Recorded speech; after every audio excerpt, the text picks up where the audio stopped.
ശബരിമല സ്വർണ്ണക്കൊള്ള കേസിൽ Travancore Devaswom board president A പത്മകുമാറിന്റെ ജാമ്യാപേക്ഷയിൽ വിധി ഇന്ന്. കൊല്ലം വിജിലൻസ് കോടതിയാണ് വിധി പറയുന്നത്. ജാമ്യം ലഭിച്ചാൽ പത്മകുമാറിന് പുറത്തിറങ്ങാം. എസ് വിനീഷ് ചേരുന്നുണ്ട് വിവരങ്ങളുമായി. വിനീഷ്, ജാമ്യം ലഭിക്കാനുള്ള സാധ്യത അതെത്രത്തോളമാണ്?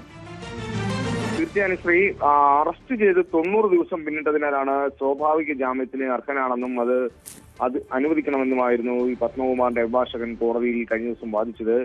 എന്നാൽ ജാമ്യം അനുവദിക്കുകയാണെങ്കിൽ അത് മറ്റു പ്രതികൾക്ക് നൽകിയതുപോലെ കർശന ഉപാധികളോടെ ആയിരിക്കണമെന്ന് പ്രോസിക്യൂഷൻ വാദിച്ചിരുന്നു. ഇന്നലെയാണ് അത് വാദം പൂർത്തിയായത്. വാദം കേട്ട കോടതി ഡോക്ടർ CS മോഹിത് ഇന്ന് വിധി പറയാനായി മാറ്റുകയായിരുന്നു. കട്ടിളപ്പാളി കേസിൽ പത്മകുമാറിന് നേരത്തെ സ്വാഭാവിക ജാമ്യം ലഭിച്ചിരുന്നു. എന്നാൽ ദ്വാരപാലക ശില്പക്കേസിൽ കൂടി ജാമ്യം ലഭ്യമാകുന്നതോടെ ജയിൽ മോചിതനാകാൻ സാധിക്കും. ദ്വാരപാലക കേസിൽ ഇന്ന് ജാമ്യം ലഭ്യമാകുമെന്ന് തന്നെയാണ് നമുക്കറിയാൻ കഴിയുന്നത്. ശബരിമല സ്വർണ്ണക്കൊള്ള കേസിൽ ദേവസ്വം ബോർഡ് മുൻ പ്രസിഡന്റും അതുപോലെ തന്നെ CPM നേതാവുമായ പത്മകുമാറിനെ നവംബർ 20-നാണ് കട്ടിളപ്പാളി കേസിൽ അറസ്റ്റ് ചെയ്യുന്നത്.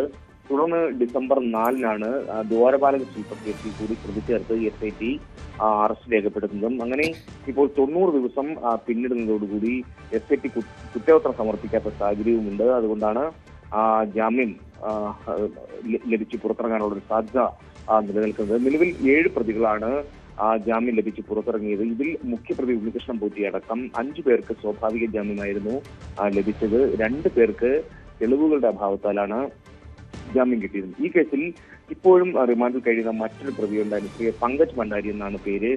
സ്മാർട്ട് ക്രിയേഷൻസിന്റെ ഉടമയാണ്. അപ്പോൾ ഈ പങ്കജ് ഭണ്ഡാരിക്ക് ചില അസുഖങ്ങളുണ്ട്. അത് കോടതിയിൽ ബോധിപ്പിച്ചിരുന്നു.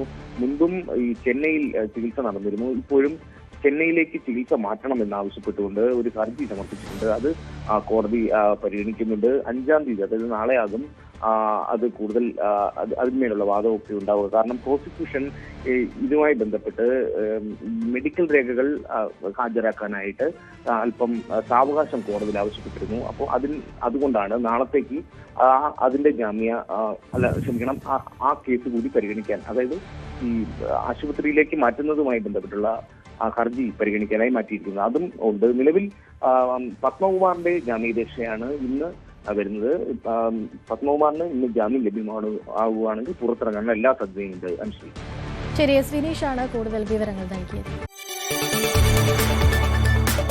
കൂടുതൽ വാർത്തകൾക്ക് News 18 Keralam YouTube channel subscribe ചെയ്യുക.